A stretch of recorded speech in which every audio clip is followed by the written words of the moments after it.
Hi, okay, we're back. This is the second segment of the Lee Classic Turret Press series of videos. This is again the reshoot to correct a few things that I didn't do right the first time.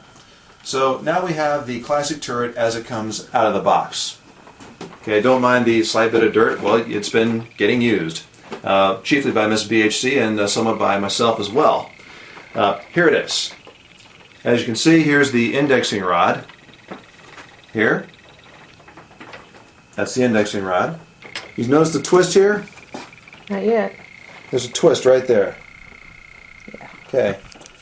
Well, there's a little square ratchet down in here that we'll talk about here in a moment. Here's where the shell plate, stick around. Here's where the shell plate, the shell holder goes, right in there, just snaps in and out. Okay. Here's the ram as it comes up. Okay. As you can tell, the linkage here and the ram are fairly substantial.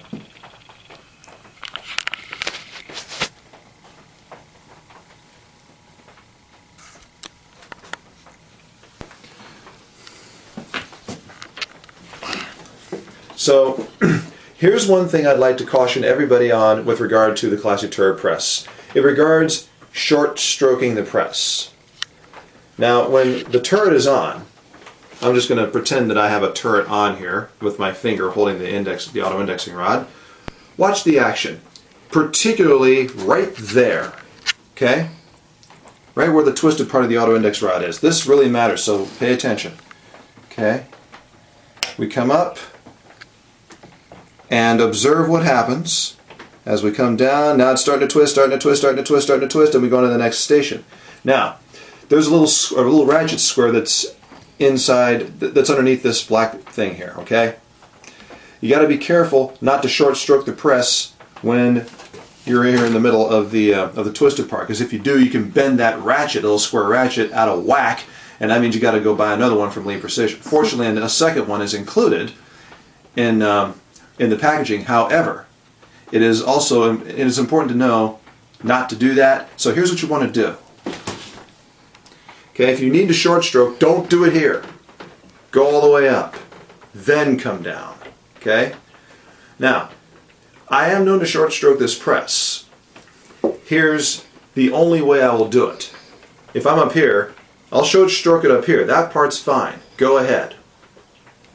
But once you hit the twisted part, finish your stroke all the way down. So bring the handle all the way back up. Yeah, the handle goes up. I was referring, when I'm talking about down, I'm talking about the ram. I'm talking from the position, from the perspective of the ram. I see. So, here's how it is. Here's how it comes. Now, to get this thing ready for actually loading, I have here in my hand a turret. It is a 4-hole turret. It's got 4 dies. These are the 45 Colt dies. Okay, you've got your decapper resizer, your powder-through expander with the built-in little funnel, the combination seating, bullet seating and crimping die, and the factory crimp die, which I do use when I'm doing my my 45 Colt Magnum rounds. So here they are from the bottom. If you'd like to know how to adjust the dies, I've got a video set on how to do that. So feel free to watch that as well. Now, you see these lugs? I'm going to sit this down here. You see these lugs here on the turret?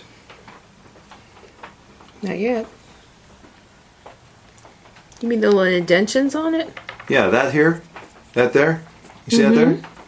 And this here, and that there. That's how this turret locks into the turret holder up here. It operates like this.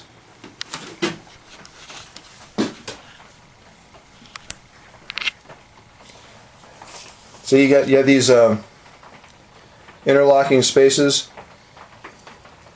Yeah. That's where things go into. And if you'll note carefully, there's a little square there. Oh yeah. See that square? Well, that's what this goes into.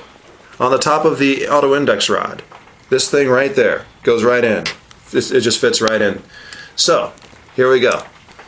We align things up. We're going to put this in. Okay, and you may have to get under here and look underneath the press. And you'll see, you might have to spin that. Boop, there it goes. Boop. Okay, now, do this. Once it's in there, I just like to raise the ram a bit so I don't stress out the ratchet square, and then I just twist until click. You'll feel it, you'll hear it. There it is. Now, all we have to do is take our shell holder. This is number 11. Lee's designation for the one for 45 Colt, 44 Special, and 44 Magnum. The most powerful round in the world. And we'll put it in.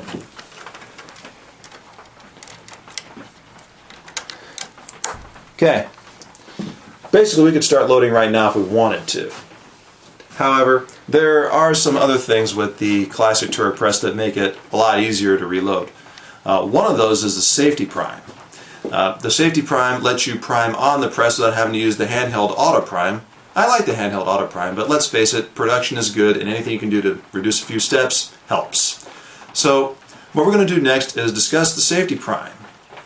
The safety prime is this thing right here. Okay, ooh, no, I don't mean the box. I mean what's in the box.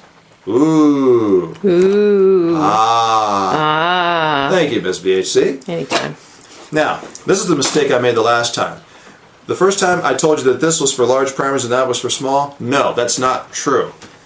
This is for large primers. The one with the white body is for large primers. The one with the black body here is for small primers. Make sure you get that right. Okay? Since I'm going to be working with the 45 Colt round, we want the one with the large primers. This one. So I'll just set that over here. Okay, there's more to this. Okay, I'm going to open up the box and see what else is in there. Okay, there are these, what we call priming arms. Okay, there are two of them. They look virtually identical, but as I'm sure you've guessed, they're not. One's for small primers, one's for large primers. Okay, I'm going to tilt these up and you can see what I mean. The top one is for large primers. The bottom one is for small primers. You notice the cup here is bigger, wider inside than that one.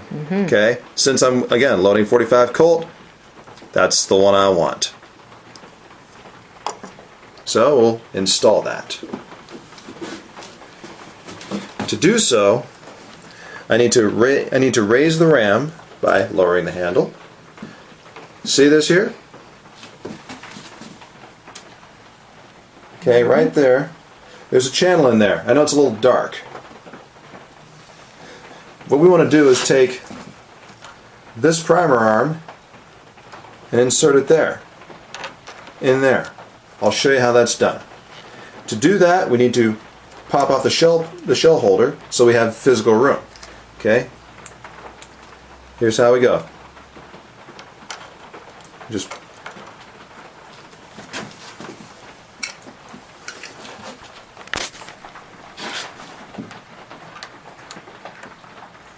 Just like that.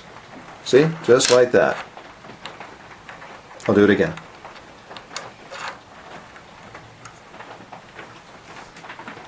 And you'll feel when it catches. Now I put the shell holder back in, like so. Now observe the action.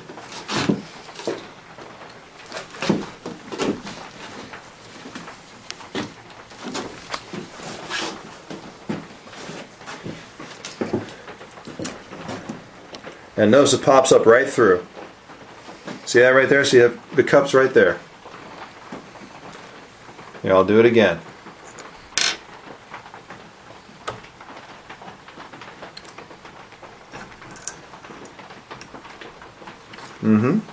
And that's how it works. And what happens is the round will push this cup down. I'll see if I can simulate it. Up, see? You see this moves up and down, this cup moves up and down. And that's how the primer gets, well, rammed home. That's how this works. So, in the next segment, we will discuss how to install the other half of the safety prime so that things work properly. And I'll show you a few tips and tricks, because otherwise it can be a little maddening. See you soon. San Francisco liberal with a gun.